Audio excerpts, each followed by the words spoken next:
Bonjour et bienvenue dans cette toute nouvelle vidéo sur cette chaîne YouTube. Vous êtes de plus en plus nombreux et ça me touche énormément. Et grâce aussi à ces vidéos, j'espère pouvoir aussi aider un maximum de personnes pour justement sortir des relations toxiques, sortir de tout ce qui est justement qui ne vous convient pas, qui vous rendent malheureux, malheureuse dans vos relations.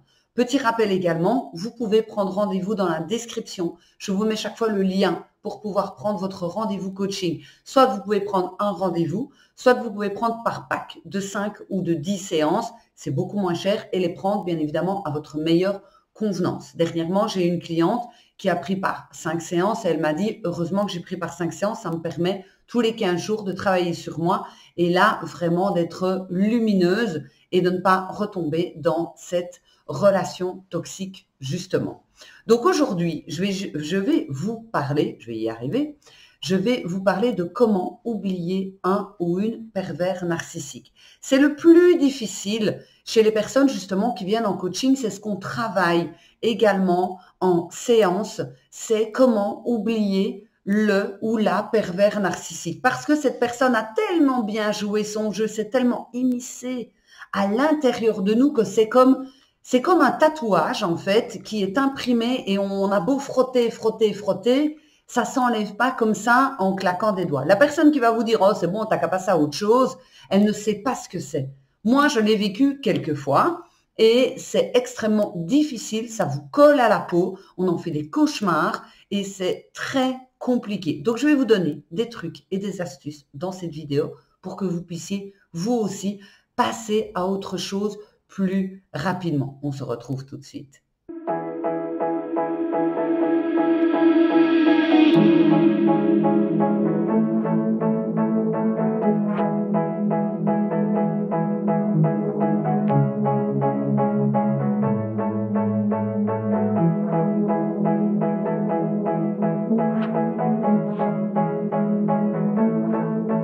Donc, comment est-ce qu'on va faire pour oublier? Donc, c'est terminé. Soit il ou elle vous a largué, soit c'est vous qui avez décidé de mettre un terme parce que cette souffrance était trop dure.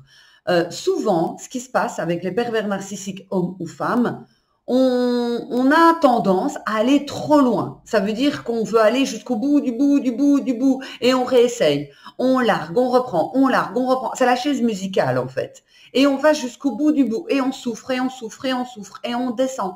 Et on n'a plus confiance en soi. C'est difficile, c'est compliqué. Et qu'est-ce qui se passe, en fait, à ce niveau-là? Eh bien, c'est que plus on essaie, plus, en fait, on vit d'espoir que la personne redevienne comme elle était au départ. Et ça, malheureusement, vous vous en rendez compte à chaque fois, puisque la personne, elle peut vous dire, j'ai compris, je t'ai entendu, je me rendais pas compte à quel point je pouvais te faire du mal, j'ai bien compris, je vais être là, ne te tracasse pas, etc.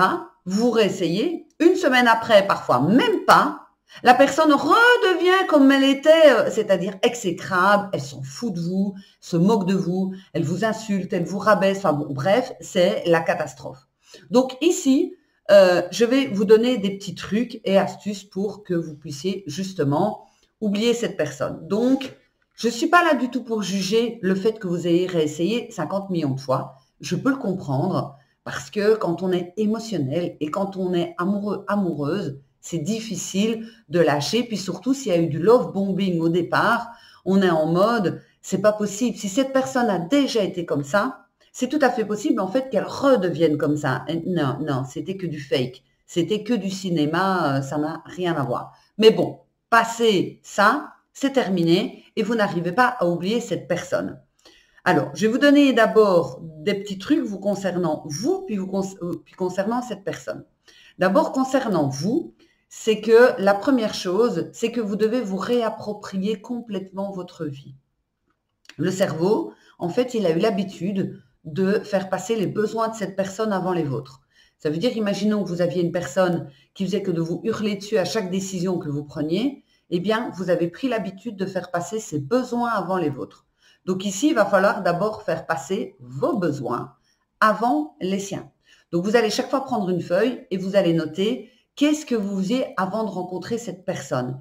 Dans les actions, pas dans ce que vous pensiez, etc. Dans les actions. Peut-être que vous alliez au sport, peut-être que vous alliez à la piscine, peut-être que vous lisiez, peut-être que vous alliez à des sessions de networking et que vous rencontriez énormément de monde, peut-être que vous alliez à des théâtres, peut-être que vous alliez boire un verre avec vos copines. Enfin, qu'est-ce que vous faisiez avant de rencontrer cette personne? Comment était votre vie? Si vous ne vous en souvenez pas, essayez vraiment de chercher un maximum. Qu'est-ce que vous aimeriez faire? Je ne vous parle pas ni de temps ni d'argent. Pour le moment, on n'est pas à ça. Juste, qu'est-ce que vous aimeriez faire? Peut-être que c'est peindre, peut-être que c'est lire, peut-être que c'est faire des claquettes, peut-être que c'est voyager, j'en sais rien. Mais qu'est-ce que vous avez toujours eu envie de faire? Peut-être que c'est aller voir des concerts, peu importe. Mais ce qui va être important, c'est de se poser les questions par rapport à soi. Plus les besoins de l'autre, par rapport réellement à soi. Ça, c'est la première chose. La deuxième chose, vous allez faire une liste. Pourquoi est-ce qu'un homme ou une femme a de la chance d'être avec vous? Quand on sort d'une relation toxique, en règle générale, on est démoli, on est détruit, presque complètement. On n'a plus confiance en soi, on n'a plus d'estime de soi, on se sent mal, c'est compliqué. Enfin bon, bref, il n'y a rien qui va. Et donc, ici, ce qui va être important, c'est vraiment de remonter cette confiance en vous.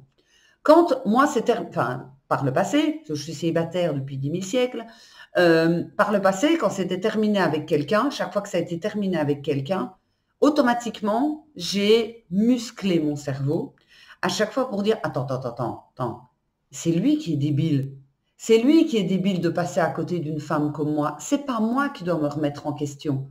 Alors attention, j'ai pas dit qu'on ne devait pas non plus se remettre en question. Si vous faites des crises de jalousie, si vous pétez des câbles, si je ne sais pas, moi, vous êtes dépressive ou si vous avez un souci de comportement, c'est pas vous que je remets en cause, c'est votre comportement.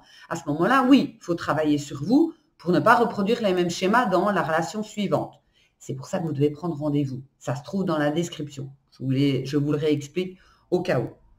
Ici, je vous parle simplement de vous rendre compte de votre valeur. Si je vous donne mon exemple, et j'aime bien de vous donner des exemples avec moi, parce que vendredi, j'ai donné une conférence de 3 heures, et durant cette conférence, je me suis mise un peu à nu, donc pas au sens propre, hein, au sens figuré, où j'ai expliqué plein de choses de ma vie. Et ça a vraiment fait le tilt chez les personnes, parce que quand on me voit, on se dit, ouais, c'est facile pour elle, elle est coach, elle travaille de chez elle, elle gagne bien sa vie. Déjà, les gens n'en savent rien, hein, voilà. Et on pense toujours que c'est beaucoup plus facile pour les autres. Donc, si je vous donne mon exemple, moi, je vais me dire, OK, pourquoi est-ce qu'un homme a de la chance d'être avec moi? Eh bien, parce que je prends soin de moi. Je fais du sport, je mange équilibré, etc. La deuxième chose, c'est que j'estime être une femme intelligente et cultivée. Je lis énormément et je m'intéresse à tout. Je m'intéresse à énormément de choses. Très peu de choses où je vais dire, ouais, ça ne m'intéresse pas, là, ça me saoule. Je vais toujours essayer de comprendre ce à quoi la personne s'intéresse également. Je suis rarement de mauvaise humeur. C'est très rare quand je suis de mauvaise humeur. Si je suis de mauvaise humeur, ça dure 5 minutes parce qu'il s'est passé un truc. Ça peut être, je ne sais pas moi, une personne qui m'a manqué de respect et que j'ai ma tension qui monte tout de suite, mais je redescends automatiquement. Je suis quelqu'un qui donne beaucoup. Ça veut dire que, c'est peut-être dû à mon métier, j'écoute énormément. Je sais me mettre à la place des autres, etc. Je suis quelqu'un, comme je vous l'ai dit, qui prend soin de moi, donc ma vie féminine, etc. Et qui va aussi beaucoup écouter les besoins que l'autre il a. S'il a besoin d'avoir plus de liberté, plus d'espace, s'il a besoin de voir ses amis, etc. Je déteste également les conflits. C'est ce qui fait que je ne suis pas du tout du genre à péter des plombs, etc. Enfin, vous voyez un petit peu les exemples que vous allez trouver pour vous. Ça veut dire que vous allez trouver des exemples concrets où vous allez dire, ben en fait, quand je vois par exemple d'autres personnes, ben moi j'estime être une belle personne. Donc si l'autre a décidé de partir, c'est son choix, c'est OK. Mais moi je sais ce que je vaux et ce que j'ai expliqué à la conférence de vendredi, ça n'est pas quelqu'un d'extérieur qui doit vous amener le fait que vous soyez bien ou pas bien dans votre vie.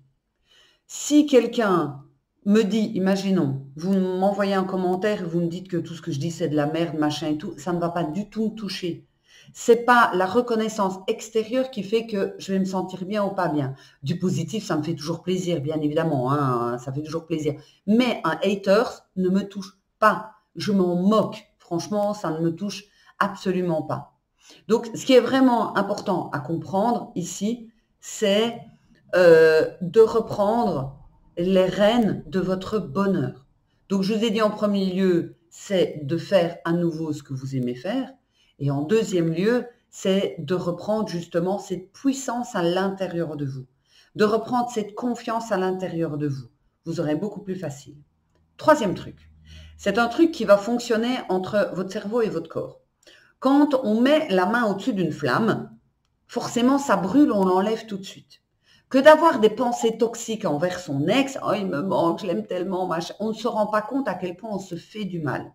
Donc ici, je vous donne un truc et je peux vous assurer, ça marche du feu de Dieu. Donc si vous êtes au 36e dessous, c'est quelque chose qui fonctionne très bien. Vous allez prendre un élastique que vous allez mettre autour de votre poignet. À chaque fois que vous pensez à votre ex, vous allez tirer sur l'élastique, vous allez lâcher. Ça fait mal à mort de chez à mort. Pourquoi est-ce que je vous invite à faire ça? Eh bien, tout simplement parce que à chaque fois que vous allez le faire, ça va faire mal. Et votre corps, il va envoyer un signal à votre cerveau et il va dire, chaque fois que tu penses à cet homme, j'ai mal, stop. Chaque fois que tu penses à cet homme, ça me fait mal, stop. Dans les 2 à 3 jours, vous allez voir à quel point les pensées vers votre ex vont diminuer. C'est magique. Ça fonctionne effectivement du feu de Dieu. Et enfin, dernière petite chose, c'est que vous allez faire de la méditation. Je sais que vous n'êtes pas bien, je sais que c'est difficile et je sais que votre cerveau a tout le temps envie d'aller vers lui, mais vous allez poser une intention positive dans cette méditation. Ça veut dire que vous allez, dans la méditation, dire, avant de vous mettre en méditation, je veux visualiser l'avenir que je veux.